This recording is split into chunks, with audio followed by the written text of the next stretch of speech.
My name is George Martin. I live here in Los Angeles, actually Pasadena, California. I was born in New Orleans and I was raised in Honduras. I lived in Honduras till I was sent to school when I was about 15 years old. I didn't know what made me different. I just knew that I was different. It wasn't until much later that I started to understand that my difference was that I was gay.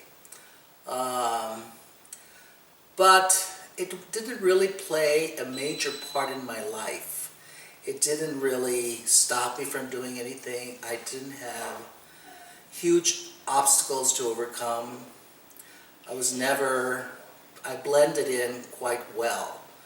And I just was assimilated into the society that I lived in. I think my being different came more into the time when I started living in the States, going to school in the United States. And at that point, my being gay was not as important as my being Latino. And the fact that I was Latino actually, I felt, gave me an edge over everybody else. It made me special. It made me unique. Also, the whole gay subject was very much a taboo in our society when I was growing up. It was never talked about. It just simply did not exist. And that's a very Latin culture. If you don't talk about it, it does not exist. People might perceive it, but as long as you don't talk about it, it isn't real.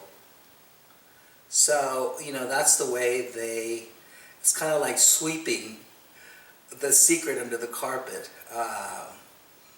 But at the same time, you are loved, you are appreciated, you are celebrated, as long as it's not talked about and it's not discussed. To be honest with you, I've never come out to my mother.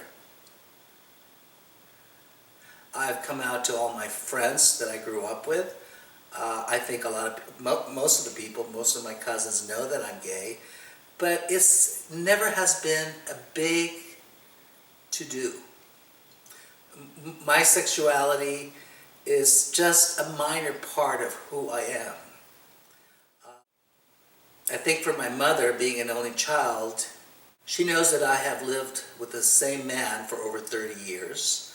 So I think that she would have put one and one together, but in her mind, as long as it's not talked about, it doesn't exist. I'm not rubbing it in her face.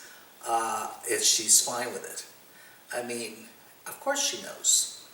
My mother was, actually, when she was growing up, she was very adventuresome. She went and studied interior design in Miami from Honduras. She was a single woman with a child. She was one of the first women in Honduras that got a divorce. And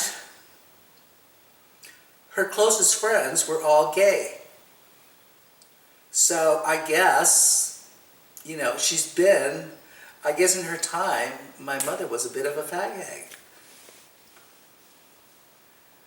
I mean, she was a party girl. She was like part of the party boat that traveled around, and she knew how to have fun. In today's world in the United States, and probably in Europe, and a lot of countries, being Latino, being gay, is the magic formula. And being young, being gay, and being Latino is even better.